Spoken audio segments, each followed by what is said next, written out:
നമസ്കാരം. ശബരിമലയിൽ നിങ്ങൾ ഇനി എന്തെങ്കിലും അവിടെ ബാക്കി വെച്ചിട്ടുണ്ടോ? അവിടെ സ്വർണ്ണ നിർമ്മിതികളിൽ ഏതെങ്കിലും അവശിഷ്ടങ്ങൾ ഇനിയുണ്ടോ എന്നാണ് ബഹുമാനപ്പെട്ട സുപ്രീം കോടതി ഇന്ന് ചോദിച്ചത്.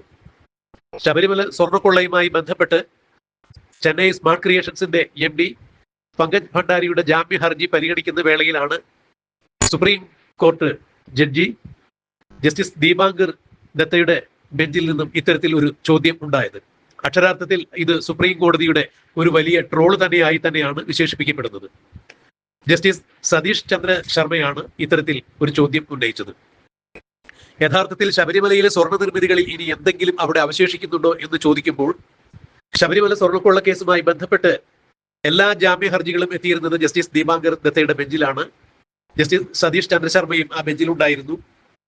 എന്നാൽ സുപ്രീം കോടതിക്ക് മുമ്പിൽ എത്തിയ ശബരിമല സ്വർണ്ണക്കൊള്ളയുമായി ബന്ധപ്പെട്ട ഒരു കേസിലും സുപ്രീം കോടതി മുൻകൂർ ജാമ്യം അനുവദിക്കുകയുണ്ടായില്ല. തിരുവിതാംകൂർ ദേവസ്വം ബോർഡിന്റെ സെക്രട്ടറിയായ ജയശ്രീക്ക് മാത്രമാണ് ആരോഗ്യപരമായ കാര്യങ്ങൾ ചൂണ്ടിക്കാണിച്ചുകൊണ്ട് സുപ്രീം കോടതി ഒരു വനിത എന്നുള്ള പരിഗണനയിൽ അവരുടെ അസുഖ വിവരങ്ങൾ കൃത്യമായി ബോധിപ്പിച്ചതിന്റെ പേരിൽ അവർക്ക് മാത്രമാണ് കർശനമായ ഉപാധികളോടുകൂടി ജാമ്യം അനുവദിച്ചത്. ബാക്കി ജാമ്യം തേടിയെത്തിയ ആരോടും സുപ്രീം കോടതിയിൽ ഈ വിഷയം അവതരിപ്പിച്ചുകൊണ്ട് മുൻകൂർ ജാമ്യത്തിന് വേണ്ടി എത്തണ്ട എന്ന് ഒരു സന്ദർഭത്തിൽ സുപ്രീം കോടതി എടുത്തു പറയുകയുണ്ടായി. നിങ്ങൾ ദൈവത്തെ പോലും വെറുതെ വിട്ടില്ലല്ലോ, ദൈവത്തിന്റെ മുതൽ പോലും നിങ്ങൾ കട്ടു മാറ്റിയല്ലോ എന്ന രീതിയിലുള്ള പരാമർശമാണ് സുപ്രീം കോടതിയിൽ നിന്നും ഉണ്ടായത്.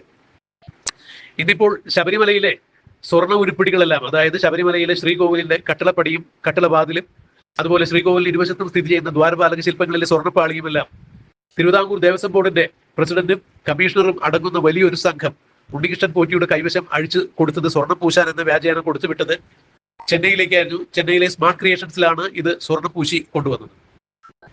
ഈ സ്മാർട്ട് ക്രിയേഷൻസിലെ CEO ആയ പങ്കജ് ഭണ്ഡാരിയാണ് സുപ്രീം കോടതിയിൽ തന്റെ ജാമ്യ ഹർജിയുമായി എത്തിയത്. എന്നാൽ മറ്റൊരു ദിവസത്തിലേക്ക് ജാമ്യ ഹർജി പരിഗണിക്കണം എന്ന് പറഞ്ഞ പങ്കജ് ഭണ്ഡാരിയുടെ ആവശ്യം കോടതി നിഷേധിച്ചു. അത് സാധ്യമല്ല.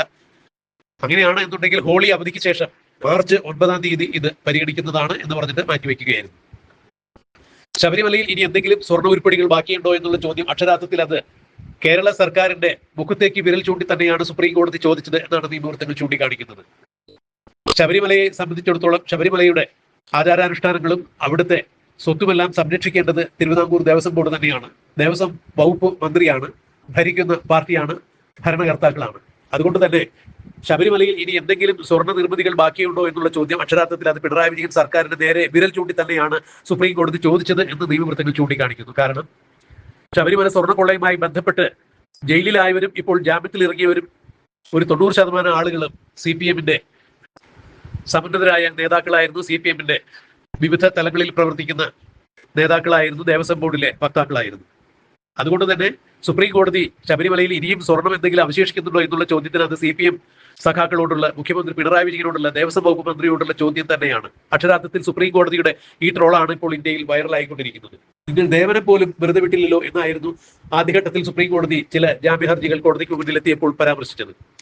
ഇപ്പോൾ ശബരിമലയിൽ എന്തെങ്കിലും സ്വർണ്ണം അവശേഷിക്കുന്നുണ്ടോ എന്ന രീതിയിൽ കോടതി ചോദിച്ചപ്പോൾ അത് അക്ഷരാർത്ഥത്തിൽ മുഖ്യമന്ത്രി പിണറായി വിജയന്റെ ചെകിട്ടത്ത് കിട്ടിയ അടിയായി തന്നെയാണ് ഇപ്പോൾ കേരളത്തിലെ പ്രതിപക്ഷ കക്ഷികളും നിയമവൃത്തങ്ങളും ഒരുപോലെ തന്നെ ചൂണ്ടിക്കാണിക്കുന്നത്.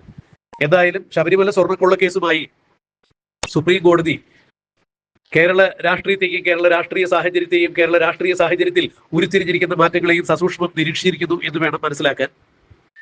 2026 നിയമസഭാ തെരഞ്ഞെടുപ്പ് നടക്കാനിരിക്കുന്ന സാഹചര്യത്തിൽ ശബരിമല സ്വർണ്ണക്കൊള്ളയുമായി ഉയർന്നു വന്ന വിവാദങ്ങൾ പിണറായി വിജയൻ സർക്കാരിനെ വെട്ടിലാക്കിയിട്ടുണ്ട്. ഇതിനിടയിൽ ഇന്ന് പങ്കജ് ഭണ്ഡാരിയുടെ ജാമ്യ ഹർജി എത്തിയപ്പോൾ ചില ചോദ്യങ്ങൾ പങ്കജ് ഭണ്ഡാരിയുടെ അഭിഭാഷകരോട് സുപ്രീം കോടതി ചോദിക്കുകയുണ്ടായി.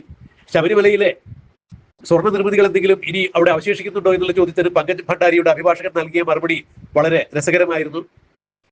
ചെന്നൈ സ്മാർട്ട് ക്രിയേഷൻസിൽ സ്വർണ്ണം പൂശുന്ന പണി മാത്രമാണുള്ളത്. ചന്ദ്രയാൻ, മംഗൾയാൻ തുടങ്ങിയ ഉപഗ്രഹങ്ങളിൽ ഉപയോഗിച്ചിരുന്ന ചില പ്രത്യേക പാർട്ടികളിൽ സ്വർണ്ണം പൂശി കൊടുക്കുന്ന ജോലികൾ ഞങ്ങൾ ചെയ്തിട്ടുണ്ട്.